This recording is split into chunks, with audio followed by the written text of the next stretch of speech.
और आशा करते हैं कि हम सब के लिए एक आशीष का कारण बना है। Today we have a passage at Romans chapter 5 verses 1 to 5.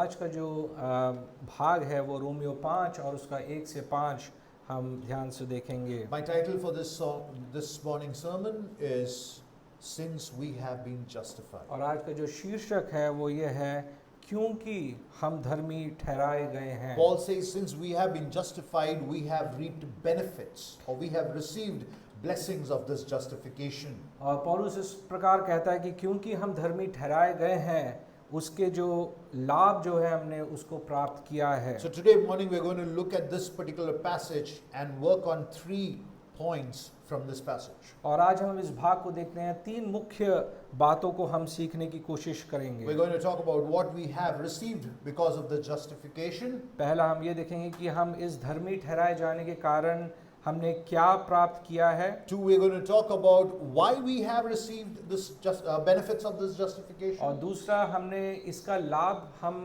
कैसे प्राप्त करते हैं। And thirdly, we're going to look at how we have received it. और तीसरा हमने इसको किस प्रकार ग्रहण किया है या So, स्वीकार किया between है। verses 1 and 2, we're going to focus on the question, what have we received as benefits from justification? और धर्मी ठहराए जाने के कारण हमें क्या लाभ हुआ है उस बात को हम पद 1 और 2 से देखेंगे। Mostly when people, receive Christ or they go through a born again experience, और जब हम देखते हैं जब एक कोई विश्वासी नए विश्वास में आता है या जो भी नए विश्वास में आता है या बचाए जाते हैं उद्धार में आता है, हम इस बात को देखते हैं they don't feel any visible, tangible feeling of this transformation of this great gospel which has brought them justification. और अगर हम बात करें तो एक अलग सा हमें कुछ महसूस नहीं होता है अगर हम सच्ची मायनों में इस बात को देखें। And if you're one struggling with the lack of feeling because there has not been any, this great visceral change in you, just because you have believed in Christ Jesus, Paul says, turn with me to chapter 5, verse 1 and 2. Therefore, Paul says, since we have been justified by faith, we have what? Peace with God through Lord Jesus Christ, and we have also obtained access through him by faith into this grace in which we stand, and we boast in the hope of the glory of God. Paul says, because we are justified, we have 3 things as benefits. और पौलुस जो 5वीं अध्याय और उसका पहले और दूसरी आयत में इस बात को कहता है कि क्योंकि हम उसमें धर्मी ठहराए गए हैं हम इन चीज़ों को प्राप्त करते हैं। Paul says, because we are justified by faith. क्योंकि हम विश्वास के द्वारा हम धर्मी ठहराए गए हैं। Now wait, let's go back, let's revise a bit, rewind a bit. हम थोड़ा सा पीछे जाते हैं, हम ध्यान करते हैं हमने क्या सीखा। Why should we be justified? और पहला जो सवाल ये होगा कि हमें धर्मी क्यों ठहराए जाना चाहिए। Paul says in Romans 1:16. और पौलुस इस बात को रोमियो पहली अध्याय और उसकी 16वीं आयत He में says, कहता I'm है, not ashamed of this gospel. वो कहता है मैं इस सुसमाचार से लज्जित नहीं होता Because हूँ it's the power of God for salvation. क्योंकि ये प्रत्येक विश्वास करने वाले के लिए उद्धार के लिए परमेश्वर की शक्ति है। It is power of God for salvation to everyone. क्योंकि ये परमेश्वर की शक्ति है उन सभी के लिए जिसने उस पर विश्वास किया है। Why is it a power of salvation? और ये शक्ति क्यों है? Because in Romans 1:18 he will go on to say that the wrath of God is revealed over all ungodliness. और ये क्यों है? क्योंकि ये बताता है क्योंकि जो अविश्वासी हैं या जो अधार्मिक हैं उन पर परमेश्वर का क्रोध प्रकट होता है। Why should we be justified? और हमें ये धर्मीकरण क्यों होना चाहिए? Because we are at a war with a divine warrior. क्योंकि हम परमेश्वर या उस पवित्र परमेश्वर के साथ हमेशा एक युद्ध में रहते हैं। Therefore Paul says in verse 30 of chapter 1, and I want you to underline that phrase, that little phrase there, 2 words, we are what? What? Come on guys, we are what? Lovers of God? We are lovers of God? What does Paul say? Come on, loud and clear. God haters. और जब हम 30वीं आयत को हम जब देखते हैं तो हमें बताता है कि जो मनुष्य की तो दशा है वो क्या है? हम परमेश्वर को घृणा करने वाले हैं या उससे उसे घृणा है, उससे ज़्यादा स्ट्रॉन्ग वर्ड है hate, we are God haters, कि बलवा नफरत, बलवा करते हैं, we hate God, we are at war with God. और हम निरंतर जो है इस पवित्र परमेश्वर के साथ एक युद्ध में रहते हैं, इस बात को हम देखते हैं। God is at war with us.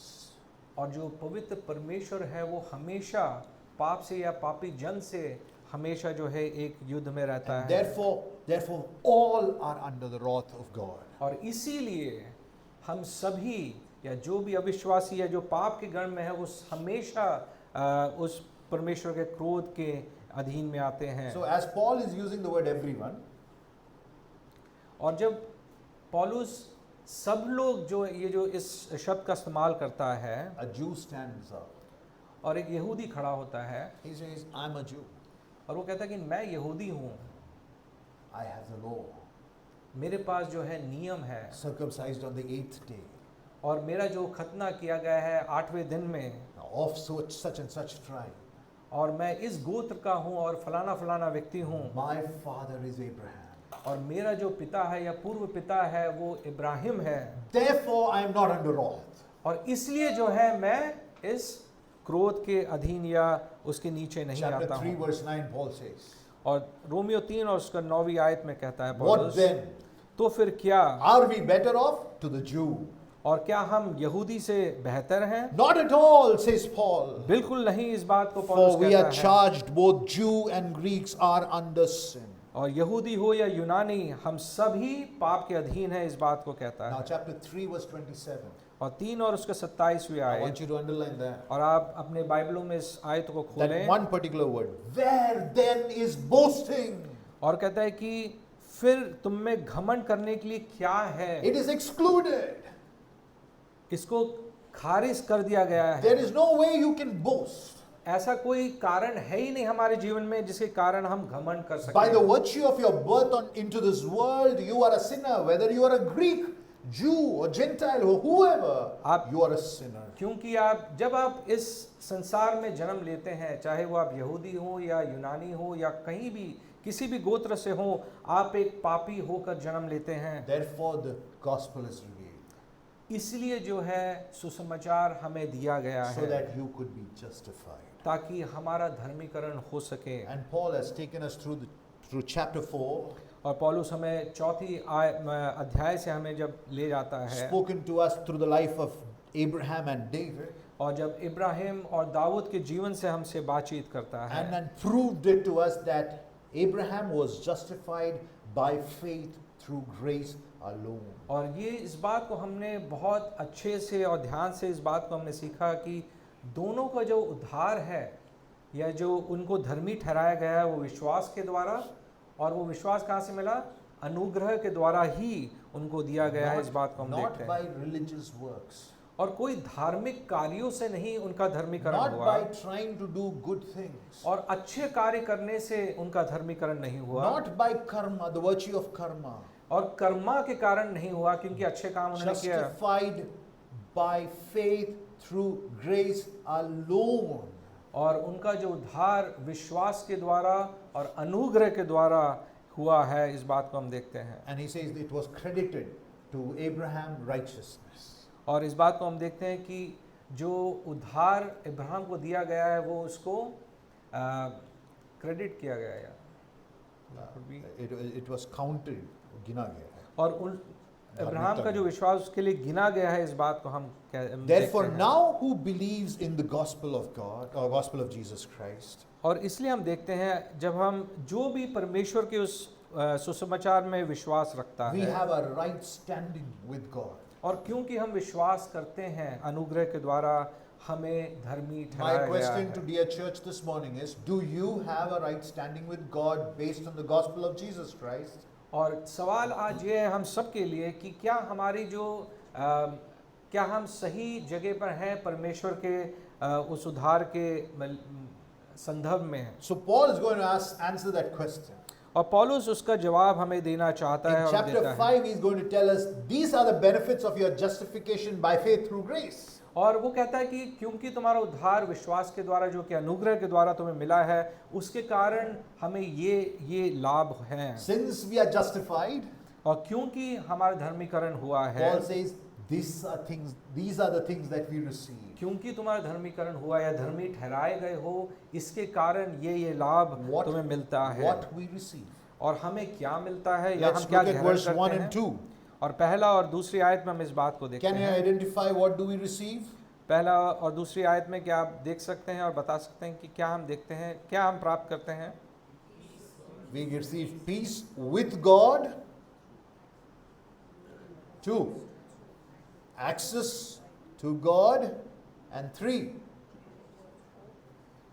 Hope of the glory of God. हम देखते हैं परमेश्वर के साथ शांति मिलती है पहला, और दूसरा हमें परमेश्वर तक पहुंच प्राप्त होती है, और तीसरा जो है हम परमेश्वर की महिमा की आशा है। So what do we receive? First point, 3 things. There are 3 things in what we receive. We receive the peace. We are at peace with God. We have an access to God, and we have a hope of the glory तो of हमें God. 3 चीज़ हम देखते हैं जो हम प्राप्त करते हैं पहले और दूसरे आयत में। हम देखते हैं पहला शांति है, दूसरा है परमेश्वर के पास तक पहुंच है, उसकी नज़दीकी में आ सकते हैं, और तीसरा है जो हमें महिमा की आशा दी गई है Peace is a परमेश्वर big में। deal in this world, और ये बहुत बड़ी बात but है, an elusive one. लेकिन कई बार हमें लगता है कि ये है नहीं। Everyone is looking for peace, can't find peace. और हम सबको जो है शांति चाहिए, लेकिन मिलता नहीं है। Master Shifu of Kung Fu Panda fame says, anything is possible when you find the inner peace. और कुंफू पांडा जो मूवी है उसमें जो मास्टर शिफू हैं वो इस प्रकार कहते हैं कि जब आप अपने आंतरिक शांति को पा लेते हैं तो कुछ भी संभव है। And that's the idea which is floated around. और यही जो एक धारणा है वो पूरे संसार में फैलाया जाता है। Go into deep meditation. आप जो है एक मनन करो अपने Empty all your impure thoughts, और जो भी अशुद्ध बातें हैं वो अपने में से खाली कीजिए, and what you're left with is peace.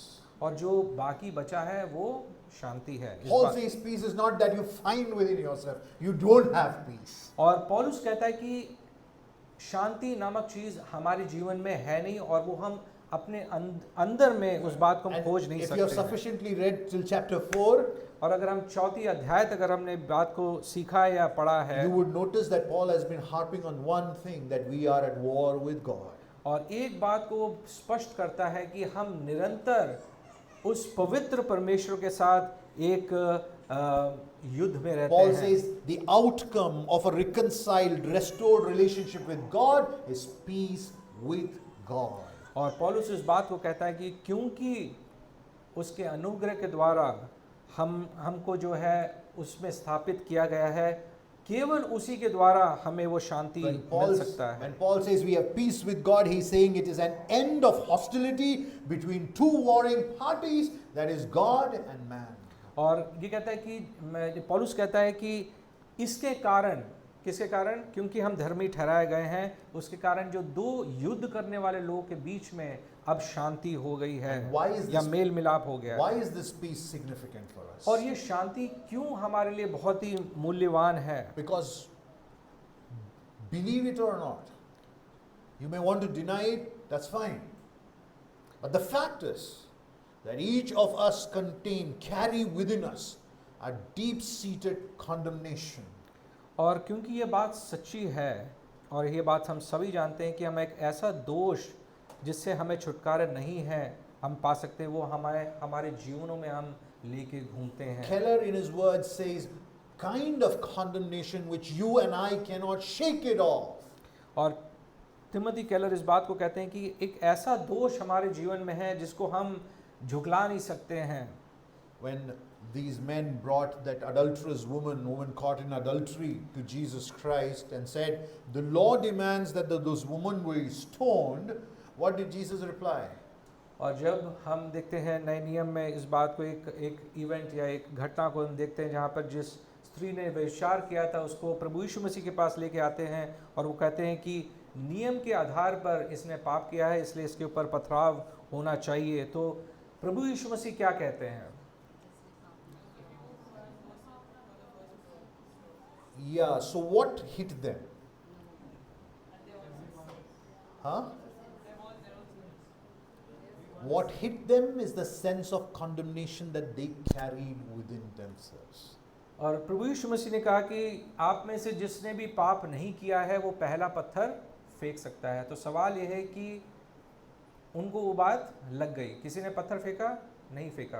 कुछ तो बात उनको लग गई। वो बात क्या थी?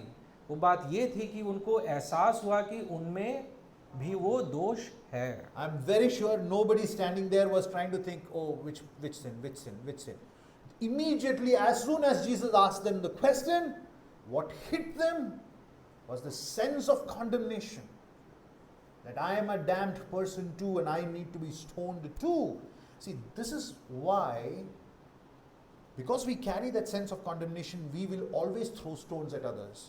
Because we can't fight our own condemnation. और ये बात बिल्कुल ही सच बात है। और अगर हम इस बात को ध्यान से सोचें, हम सब में एक दोष भाव है। हम सब जानते हैं कि हम में एक कमी है, इसलिए हम क्या करते हैं? हम अपने आप को अच्छा लगने के लिए क्या बोलते हैं या फिर करते हैं?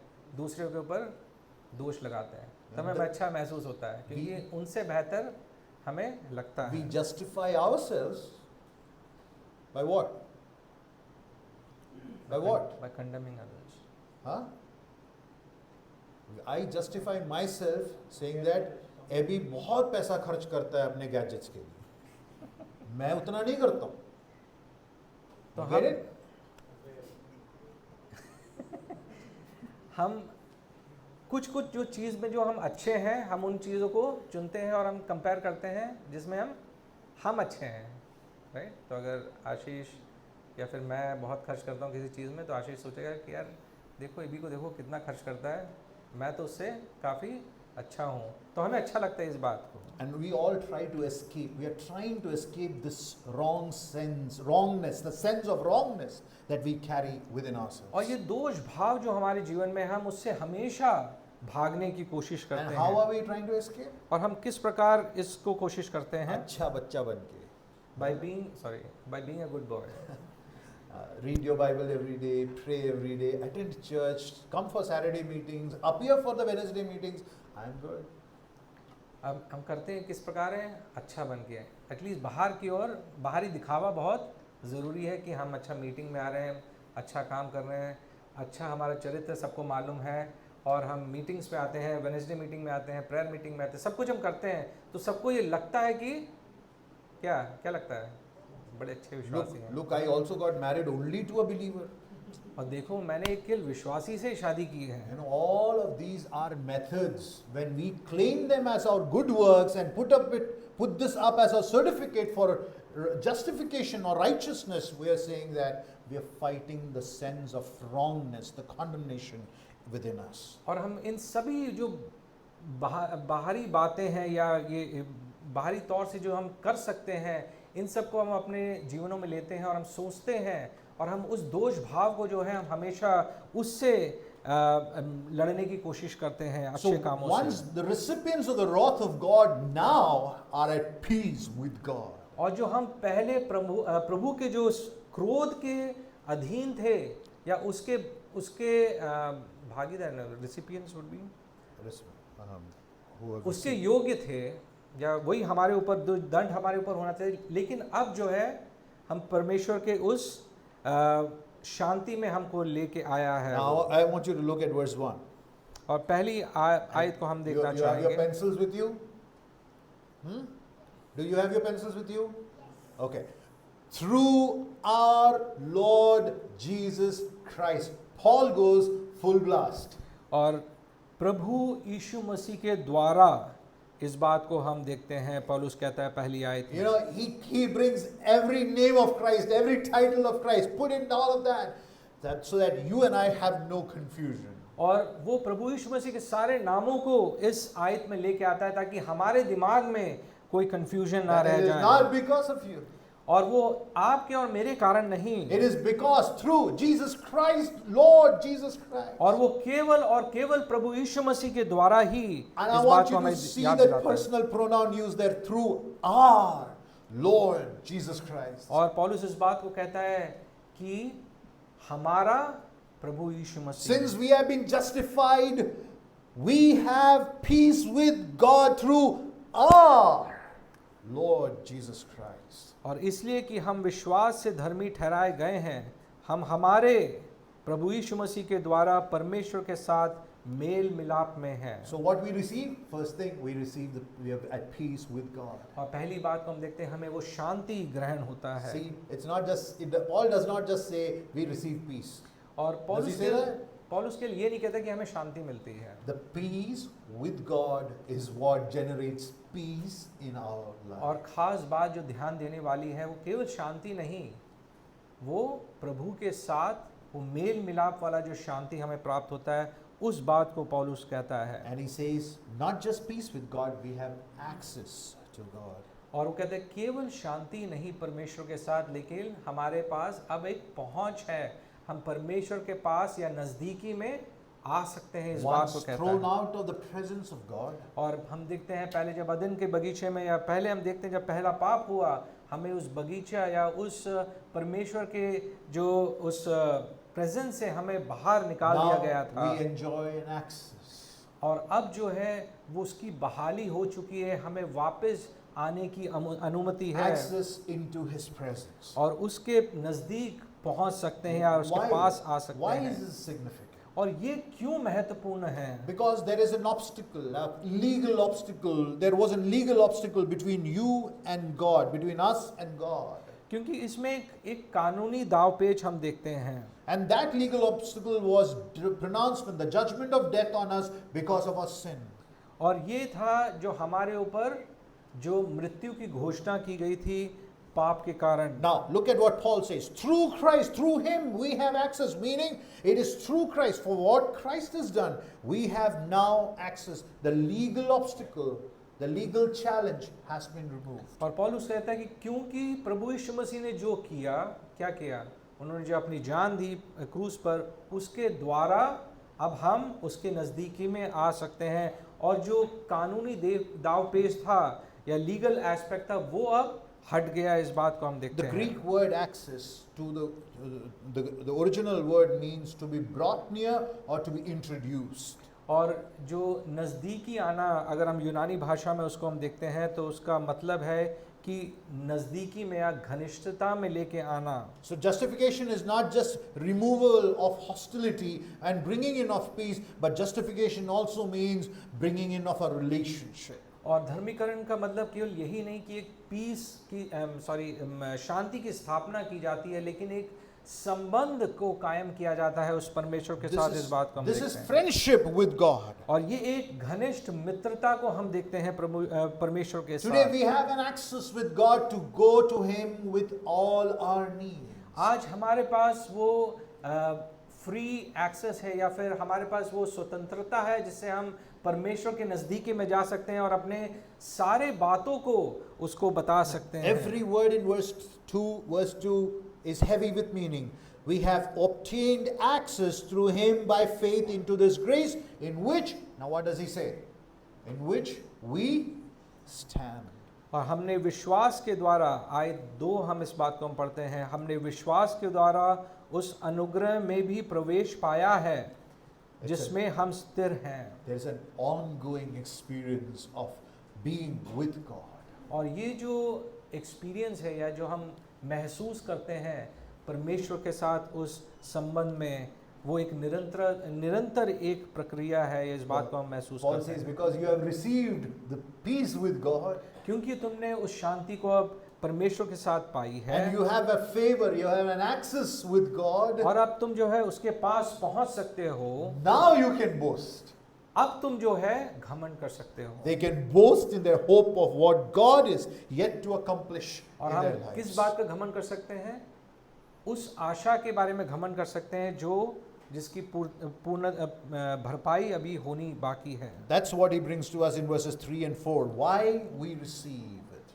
और जो इसलिए हम दूसरी बात को हम देखते हैं कि हम क्यों इस बातों को ग्रहण करते हैं या इस लाभ को ग्रहण करते हैं। Look at what Paul says, second part of verse 2. We rejoice in the hope of the glory of God. और उसके दूसरी आयत और उसके जो अगला भाग है उसमें हम देखते हैं, इसलिए हम परमेश्वर की महिमा की आशा में घमंड करते हैं। Yeah, that's the word ghamand or boast. We boast in the hope of the glory of God, and not only that, we also boast in our affliction. और हम केवल उस बात पर या आशा पर हम केवल घमंड नहीं करते हैं, लेकिन हम अपने क्लेशों या अपने जीवनों में जो संघर्ष है उस पर भी हम घमंड करते हैं। A Christian is asked to now notice something. और जो मसीह है उसको एक बात पर ध्यान देने के लिए पौलुस बुलाता है। He says, you exult, you boast in the hope of the glory of God. और वो कहता है कि तुम परमेश्वर की महिमा की आशा में घमंड करो। The word boast or the word exult means to be exploding with joyful confidence. और जो घमंड का मतलब है कि हम आनंद के साथ एक ऐसा विश्वास हमारे जीवन में आता है, उस बात को दर्शाता है। The Jews were very confident about their religion. और जो यहूदी थे अपने कार्य या जो नियम पालन के ऊपर बड़ा घमंड करते थे। We are good. हम अच्छे हैं, We are the law keepers. हम जो है नियम को रखने वाले हैं, We are the circumcised ones. हम जो है हमारी खतना हो चुकी है। You are not good. लेकिन तुम लोग जो है वो अच्छे नहीं We हो। go to heaven. हम लोग जो है स्वर्ग में जाएंगे, You will not go. लेकिन तुम लोग नहीं जाओगे। Your performance of work is bleak. और जो तुम्हारे कार्य है वो बड़ा हल्का पड़ जाता है So they परमेश्वर के took सामने। pride in what they did. और वो अपने कार्यों में और जो करते थे परमेश्वर के लिए उसमें बड़ा घमंड करते थे यहूदी लोग। But in believing so, लेकिन क्योंकि वो इस बात पे विश्वास करते थे, they were glorifying in themselves. वो अपने आप को महिमित करते थे, परमेश्वर को महिमित नहीं करते थे। Paul says your justification is not through your works. और पौलुस कहता है कि तुम्हारा धर्मी ठहराया जाना तुम्हारे कामों से नहीं है, I want you to underline that. It is through Jesus Christ और our Lord. वो केवल हमारे प्रभु यीशु मसीह के द्वारा ही इस बात को हम देखते हैं। Therefore, Paul says you can now boast in the hope of the glory of और God. इसलिए पौलुस कहता है कि अब इसलिए तुम परमेश्वर की महिमा की आशा में घमंड कर What सकते is हो। our glory, dear church? हमारा जो Mahima. महिमा क्या है? What महिमा is की our बात glory? Is it the way we look? हम किस बात पर घमंड कर सकते हैं? हम किस प्रकार दिखते हैं? Or is it the fact that we belong to a certain denomination? और क्या हम एक किसी कलीसिया के भाग हैं इसलिए? Or is it the fact that we've married into a particular family? और इसलिए कि हमारी शादी किसी बड़े अच्छे खानदान में हुई है? What is your glory? आप किस बात पे घमंड करते हैं? Your glory is in the fact that God has re-established His relationship with you. हमारी और आपकी जो घमंड करने वाली बात केवल एक ही है कि हम जो परमेश्वर से दूर थे, उनके लिए जो अब वापस वो संबंध कायम किया We गया do है। not have our own glory. हम में अपना कोई भी ऐसा बात नहीं है जिसमें हम घमंड कर सकते हैं। Can you claim glory to yourself? क्या ऐसी कोई बात है जिस पे आप घमंड कर सकते हैं?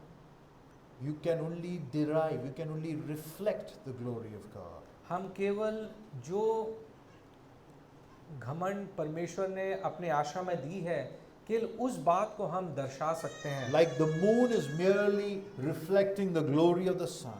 जैसे चंद्रमा की महिमा केवल सूर्य की उस तेज से आती है, We are too called to reflect the glory of God and not manufacture our own glory. और वैसे ही हम परमेश्वर की महिमा को प्रतिबिंब करने के लिए हमें बुलाया गया है, ना कि हम अपनी महिमा को दिखाएं। Paul has made it very clear in chapter 1, 21 and 23.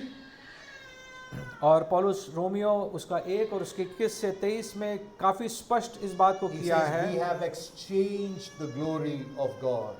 कि हमने परमेश्वर की महिमा को नश्वर मनुष्य, पक्षियों और चौपाइयों और रेंगने वाले जीवों की छवि से बदल दिया है। Look at the usage of God, glory of God. और हम देखते हैं परमेश्वर की महिमा से बदल दिया In गया the है। Greek grammar, it means the origin, the source of glory is God. और हम व्याकरण में देखते हैं कि जो परमेश्वर की जब बताते हैं वो बताते हैं कि इसका स्रोत क्या है, या महिमा का स्रोत वो केवल It परमेश्वर is ही है। not your glory. और ये आपकी और मेरी घमंड करने वाली बात या It महिमा has नहीं been है, given to you. वो आप और मुझको दिया गया है। So when you look at the glory, when you enjoy the gospel of Jesus Christ, when you enjoy the justification you have, You are a recipient of the glory of God. और जब हम परमेश्वर ने जो हमें उद्धार दिया है, जब हम उसको आनंद के साथ स्वीकार करने लगते हैं, तब ये महिमा हमारे जीवन में आती है। Therefore, Keller says, और तिमोथी केलर इस बात को कहते if हैं, you do not have a relationship with God, यदि आपका परमेश्वर के साथ संबंध नहीं then है, you do not have the glory of God. तो आपके पास परमेश्वर की महिमा नहीं है, Therefore, you have no glory at all. और इसीलिए आपके पास कोई महिमा नहीं है। For we are glory beings. We are reflectors of glory. क्योंकि हम जो है महिमा को प्रतिबिंब करने वाले लोग हैं। And what are we trying to do? और हम क्या करने की कोशिश करते हैं? We are in the quest for glory. और हम हमेशा जो है ऐसी महिमा की खोज में या दौड़ में लगे रहते हैं जो हमसे कभी हमें प्राप्त नहीं We होता है। want to make that impact. और हमें लगता है कि हम एक ऐसा काम करें जिससे सब बड़े इम्प्रेस हो जाएं। We want to have our space, our glorification. और हमको लगता है कि हमारी एक छवि होनी चाहिए या हमारा एक जगह होना चाहिए जिससे लोग हमें जाने, लोग हमें पहचाने और हमारी तारीफ करें या महिमा And करें। because we do not have that glory, और क्योंकि हम में वो महिमा नहीं है, it has a irreversible psychological impact on individuals और इसका एक काफ़ी गहरा असर हमारे जीवनों में पड़ता है, and as well as on the society. और उसका एक नकारात्मक असर पड़ता है जो कि आगे जाके सोसाइटी या हम अपने लोगों के समाज में हम इस बात को देखते So हैं। if our existence is not about glorifying God, और अगर हमारा अस्तित्व परमेश्वर को महिमा देना नहीं है, then nothing matters. तो फिर कोई भी चीज़ का कोई मतलब नहीं है। Friedrich Nietzsche would say, if there is no God, और फ्रेडरिक नीचे जो एक नास्तिक थे वो इस बात को कहते हैं, अगर परमेश्वर नहीं है then it does not matter whether you lead a life of kindness or a life of violence. और वो कहता है कि अगर आप परमेश्वर में या परमेश्वर में विश्वास नहीं रखते हैं तो इससे कोई मतलब कोई बात में फ़र्क नहीं पड़ता कि आप बड़े दयालु व्यक्ति हैं या बड़े ही हिंसक व्यक्ति हैं। So whether you, when you do not have derived your glory from God, and if you are trying to manufacture your own glory, it is weightlessness, it's vain glory. और अगर हमारी महिमा परमेश्वर ने जो महिमा दी है उसमें स्थिर नहीं है तो बाकी सब बातें जो हम महिमा के लिए करते हैं वो सब जो है बड़े ही हल्के होते हैं। No God, no glory. परमेश्वर नहीं तो महिमा नहीं। And when I say God, be very careful, I'm talking about the God of the Bible. और जब हम परमेश्वर के बारे में बात करते हैं, ईश्वर के बारे में बात करते हैं, मैं इस बात को स्पष्ट करना चाहता हूँ कि ये बाइबल का जो परमेश्वर है उसके बारे में, प्रभु यीशु मसीह के बारे में। If there is no God in your life, और अगर प्रभु यीशु मसीह आपके और मेरे जीवन में there नहीं, is absolutely no glory in your life. तो हमारे और आपके जीवन में कोई महिमा नहीं And है। without the glory of God, और परमेश्वर के महिमा के अलावा या उसके बिना there lies a deep anxiety, a deep sense of insecurity inside us. तो हमारे जीवन में बड़ी असुरक्षा का एक अभाव हमारे जीवन में दिखता है या बनता है। And something keeps telling us और कुछ एक आवाज़ है जो हमसे हमेशा कहती रहती है that you don't matter. कि आपसे कोई फर्क नहीं पड़ता। And what do we do then? और हम क्या करते हैं उसके बाद? In order to compensate this voice from within, और जो वो अंदरूनी आवाज़ है जो हमसे बोलता है कि आपका अस्तित्व में कोई बात नहीं है, In तो order हम क्या to- करने की कोशिश करते in हैं? order to compensate that insecurity, that deep anxiety, और जो असुरक्षितता हम महसूस करते हैं उसके लिए हम काउंटर करने के लिए क्या करते हैं? हम we overcompensate by overdoing things, by manufacturing our own glory. और हम क्या करते हैं कि हम ऐसे चीज़ों को करने लगते हैं ताकि उससे लोग हमें जाने या उससे हमारे कुछ महिमा आए। There are two ways to look at it then. और दो प्रकार से हम इस बात को देख सकते हैं। How do we manufacture glory? We become a good boy. और दो प्रकार से हम इस बात को करते हैं, या फिर हम बड़े ही अच्छे व्यक्ति बनने की बाहरी तौर से बनने की कोशिश करते हैं। Oh, very, very nice, very good boy. बहुत प्यारा बच्चा है या बहुत प्यारा बंदा है। Sometime back there was a proposal which came and there was an inquiry on the boy. It was a marriage proposal. एक शादी का रिश्ता हाल ही में आया और लड़के के बारे में जो है जानकारी ली जा रही थी The question was not whether he's a Christian or he believed in Jesus Christ. और सवाल ये नहीं था कि वो विश्वासी है या परमेश्वर में विश्वास रखता है या फिर कलीसिया में संगति Or रखता है question was not about his heart's condition. और सवाल ये नहीं था कि उसका हृदय कैसा है Does he stand on Sunday mornings, and in certain churches we have this short sharing, where you open a book of Psalms and say a few words. That was just the one question. If he does that, he's a good boy. तो सवाल ये था कि क्या वो Sunday सुबह church में खड़े होके एक भजन संहिता पढ़ता है कि नहीं, क्योंकि कुछ कुछ कलीसिया में ऐसा होता है तो एक बाहरी तौर पर एक दिखता है कि अच्छा ये आत्मिक बंदा है Or we choose to become the bad boys. या फिर जो दूसरा विकल्प है वो है कि हम बिल्कुल ही अच्छे रीति में नहीं जाते और बिल्कुल ही बुरे प्रवृत्ति में चले जाते And हैं as a bad boy, you smoke up the Instagram page. और उसमें हम क्या करते हैं कि सोशल मीडिया या फिर जो भी अपने मन में आया मर्जी हम करते हैं, किसी की कोई चिंता या परवाह नहीं, हमें जो सही लगता है वो हम करते हैं। Both are the expressions of weightlessness, lack of glory, trying to manufacture glory. कहने का तात्पर्य कि दोनों जो रास्ते लेते हैं लोग, वो दोनों क्या है, वो दोनों इस बात को दर्शाते हैं कि दोनों में प्रभु की महिमा वास नहीं करती है। Addiction to anything, whether it is porn, food, vacations, movies, shopping, Amazon, Flipkart, whatever, iPhones, anything. Like I need a tablet, so I feel that I should keep searching for it. Anything, any addiction is nothing but an attempt to find significance in our existence. और कोई भी लत को अगर हम ध्यान से समझें, जो एडिक्शन हम कहते हैं या लत लगता है, भले ही वो किसी भी चीज़ का हो, खाने का हो या गैजेट्स का हो या फिर अश्लील चीज़ों को देखने का हो, कुछ भी अगर हम अपने जीवन में देखते हैं तो इस बात को दर्शाता है कि हम उस महिमा के पीछे भाग रहे हैं जो हमारे जीवनों में नहीं है, जो खालीपन है उसको हम भरने की कोशिश कर रहे What's हैं। the problem of our age? आज का जो काल है या वर्तमान में हम क्या बड़ी समस्या को हम क्या देखते हैं? The psychological problems, the societal problems, the cultural problems emanate because of the glory problem with which we all struggle with. और जो हम व्यक्तिगत तौर पे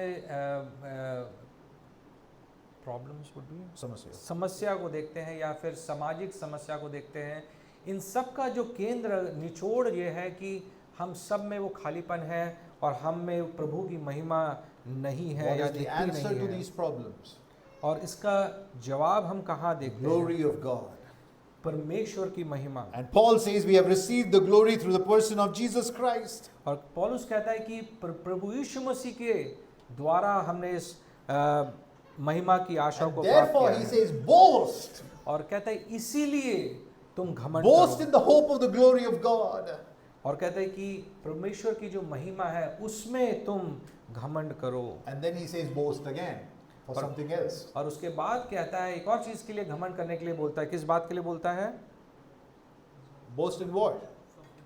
Boast in your afflictions, your sufferings. और कहता है कि तुम जब कष्ट और दुविधा में होते या क्लेश में होते उस बात पर भी तुम घमंड करो। No, look at verse 3. और तीसरे आयत में हम देखते हैं Underline not only. और ये कहता है कि ये जानते हुए। That's a linguistic tool that Paul uses. और पौलुस इस भाषा का इस्तेमाल करता है। Huh? You boast in the hope of the glory of God. वो कहता है कि तुम परमेश्वर की इस महिमा पे घमंड करो, But right now, लेकिन अभी boast in your sufferings. तुम अपने क्लेशों या क्लेश में तुम घमंड For करो, suffering produces endurance. क्योंकि जो क्लेश है या कष्ट है वो तुम में सहनशीलता पैदा करती है। Endurance produces character, and character produces hope. और सहनशीलता जो है वो तुम में एक चरित्र पैदा करता है। And therefore rejoice not just in the hope of God, in the glory of God, but in your affliction, because you know that this has an end, a coming glory. और इसलिए पौलुस कहता है या दोहराता है इस बात को कि केवल तुम परमेश्वर की महिमा पे घमंड मत करो, लेकिन अपनी जो स्थिति है या कष्ट में भी घमंड करो, क्योंकि उसका एक उद्देश्य है और वो परमेश्वर ने इसलिए आपके जीवन में लाया है ताकि उसके द्वारा आप उसकी महिमा कर See, I want सको। you to notice something very carefully here. और आप एक बात को ध्यान से देखिए, Paul is not saying we glory in spite of suffering. That's not what Paul is saying. और पौलुस ये नहीं कहता कि कष्ट होने के बावजूद भी मैं घमंड करता हूँ।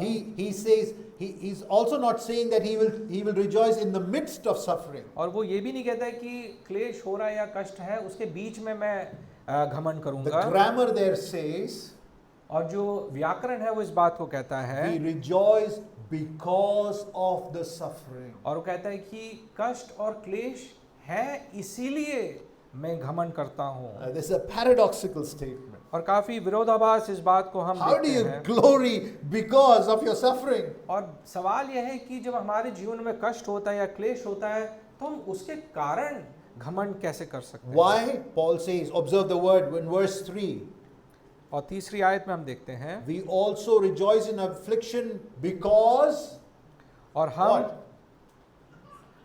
Because come on guys, we rejoice in our affliction because no, you missed a word there. Knowing. You cannot miss that word.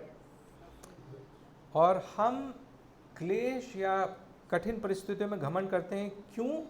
क्योंकि हम जानते हैं, You either know or you don't know. या फिर आप जानते हैं या फिर नहीं जानते, उसके बीच का कोई एक This स्थिति word नहीं in the होती। Bible, know, is a very important word. और जो शब्द है नोइंग या जानना, इसका एक बड़ा ही महत्वपूर्ण मतलब है बाइबल Paul में। says that either you know that you're justified through faith by grace alone, और पौलुस कहता है या फिर तुम जानते हो इस बात को कि तुम्हारा उद्धार विश्वास के द्वारा जो अनुग्रह में दिया गया है and उससे through हुआ that है, you know the hope of your glory, और उससे कारण तुम्हें परमेश्वर में जो महिमा है उसकी आशा के बारे में पता or है, you do not know. या फिर तुम्हें ये बातें पता ही नहीं है। Paul says that because you know that you are justified, और पौलुस कहता है इस क्योंकि तुम इस बात को जानते हो, your suffering is an advantage. और जो तुम्हारी क्लेश या कष्ट है या स्थिति से जो हो कि गुजरते हो वो तुम्हारे लिए एक एडवांटेज है या लाभदायक बात And है। therefore he says it produces endurance. और इसलिए कहता है कि वो तुम्हारे में सहनशीलता उत्पन्न करती है। Because the word there for suffering or affliction is pressure, pressing with pressure. और जो निचोड़ है, जो क्लेश का जो निचोड़ है या उस शब्द का निचोड़ यह है जो दबाव है उस बात को दर्शाता है। With every pressure of your affliction, और जो हर संकट या कष्ट या क्लेश से हम जब होके गुजरते हैं तो हमारे ऊपर एक दबाव होता है, it is pushing out the sinfulness of your life. और वो जितना दबाव हमारे ऊपर होता है उतना जो हमारे जीवन में पाप है उसको हमारे जीवनों से बाहर निकालता है। उसका एक चित्रीकरण पौलुस हमें बताने So की Paul कोशिश says करता है। suffering is therefore producing, pressure is therefore producing endurance. और वो कहता है कि क्योंकि दबाव है तुम्हारी परिस्थितियों के कारण, इसलिए ये तुम्हारे जीवनों से ये पापों को हटाता है। Those who frequent gym, they know endurance, the word endurance. जो जिम जाते हैं या एक्सरसाइज करते हैं वो इस बात को समझेंगे कि एंड्योरेंस या फिर सहनशीलता क्या Now होती you है। will know that I go to the gym. अब आप समझेंगे कि हम बड़े जिम जाते हैं। There's something called as waiter's hold. Okay? और जिम में एक प्रकार का एक Exercise. एक एक्सरसाइज होता है And you- जिसे कहते हैं waiters You hold. have to hold 15 plus kg of weight in your hand like this. और आपको 15 केजी या उससे ज़्यादा जितना आप उठा सकते हैं आप उसको उठा के ऐसे खड़े रहते हैं, And that is for 40 seconds. और वो 40 सेकंड के लिए होता है। You know what is that? और आप समझते हैं वो क्या है? It's endurance. उसको हम कहते हैं सहनशीलता, या फिर हम कितना बर्दाश्त कर सकते To हैं remain under.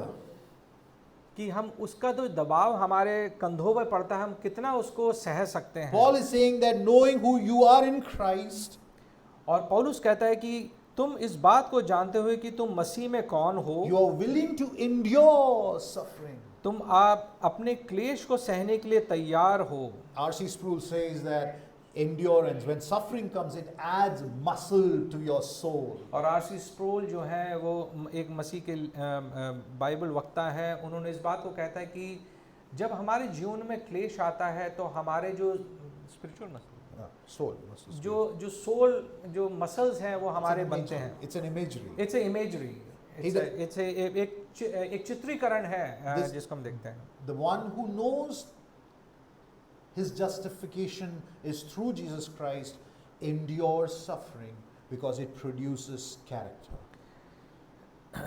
Sorry, can I come The again?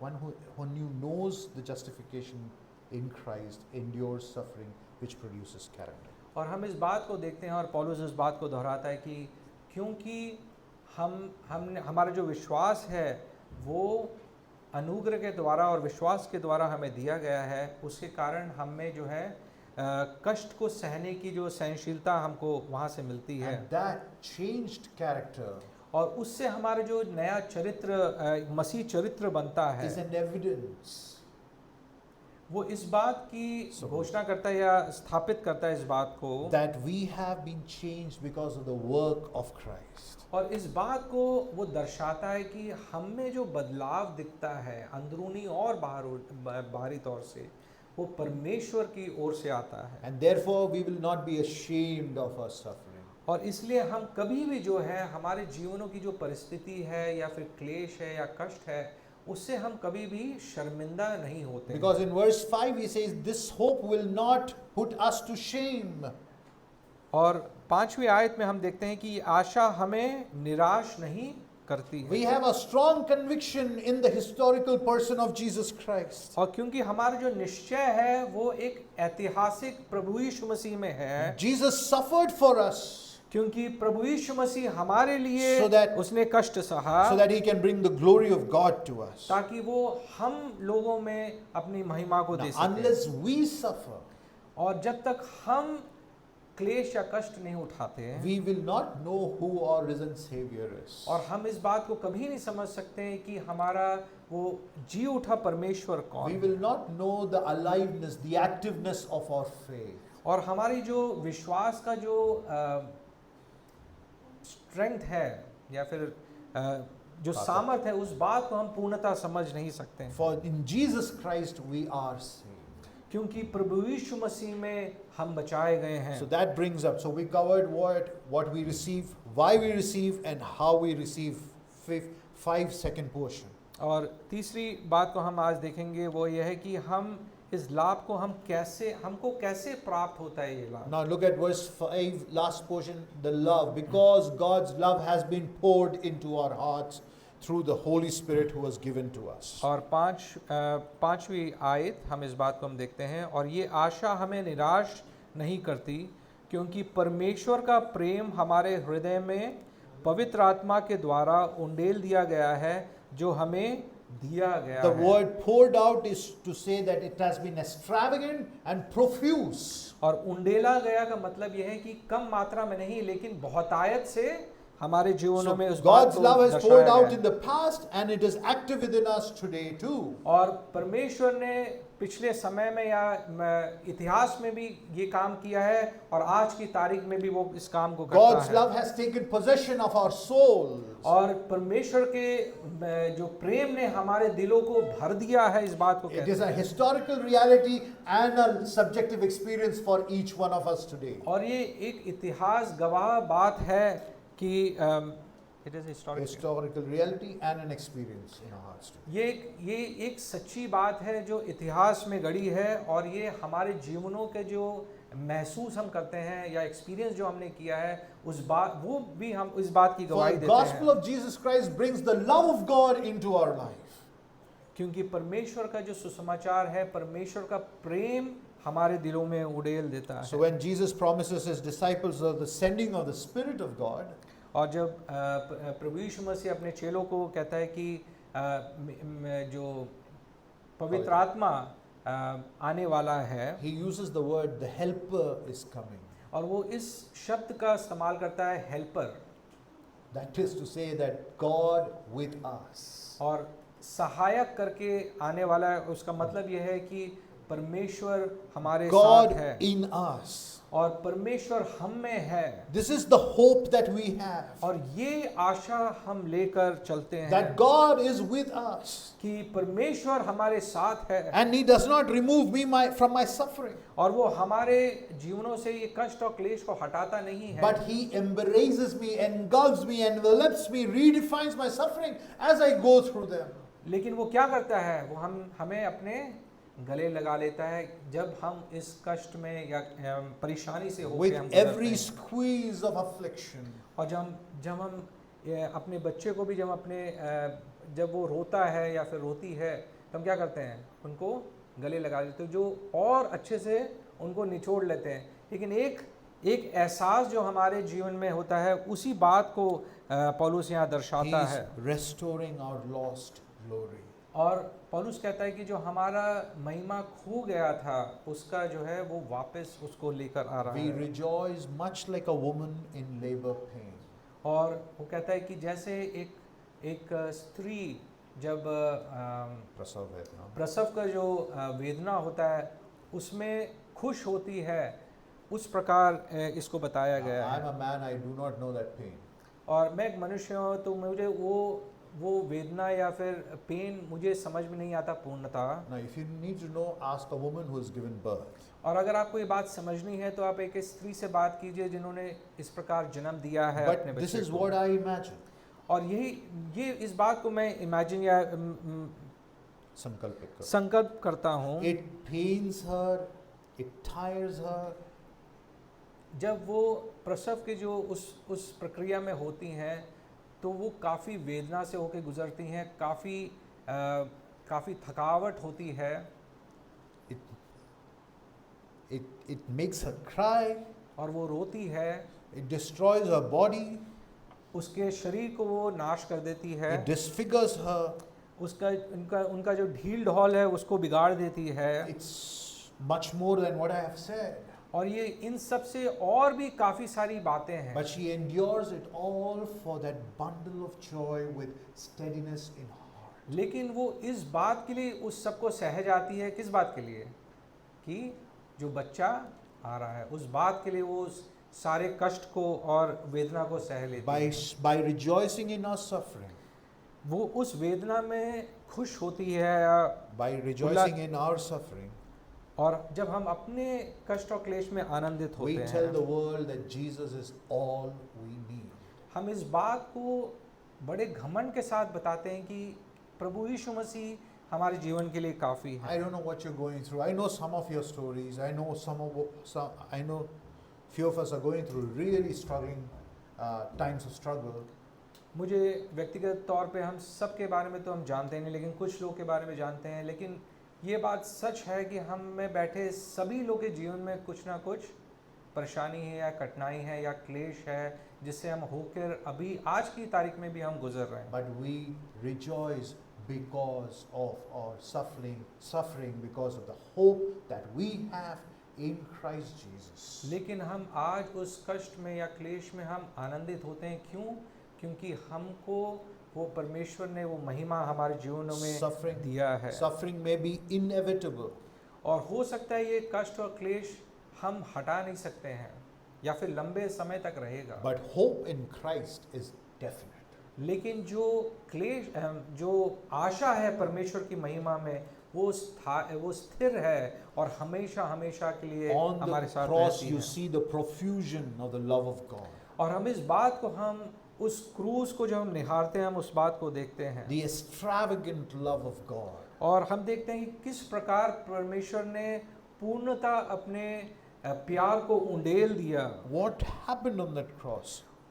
What happened was the pouring out of the love of God.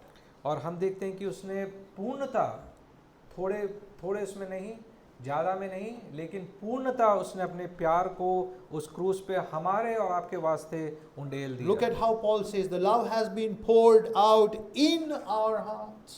और पौलुस कहता है कि वो प्यार जो है हमारे दिलों में उंडेल दिया, इस बात को But to कहता है। pour out the love of God into our hearts, लेकिन उस प्यार को हमारे मनों में या दिलों में लाने के लिए Jesus poured it out all.